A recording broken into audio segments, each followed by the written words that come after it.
मोदकाचे सारण तयार करण्यासाठी आपण गॅसवर कढई गरम करायला ठेवलेली आहे। त्याच्यामध्ये अर्धा चमचा खसखस टाकून 1 मिनिट भाजून घेऊया।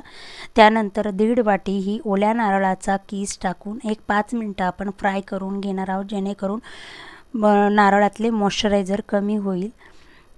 त्यानंतर आपण भाजलेले खोबऱ्याचा कीस एका प्लेटमध्ये काढून घेऊ। त्याच कढईमध्ये आपण साजूक तूप टाकून चिरलेले ड्रायफ्रूट टाकून घेऊया। ड्रायफ्रूटमध्ये मी फक्त काजू बदामचा वापर केलेला आहे।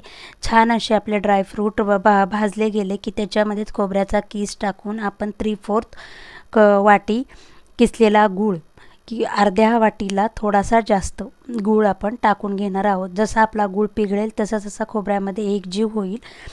त्यानंतर आपण छान असा गूळ एकजीव झाला की त्याच्यामध्ये विलायची पावडर टाकून, तुम्हाला जर आवडत असेल तर तुम्ही टुटी फ्रुटी टाकू शकता। माझ्या मुलांना आवडती त्यासाठी मी इथे टाकलेली आहे, तुम्ही स्किप ही करू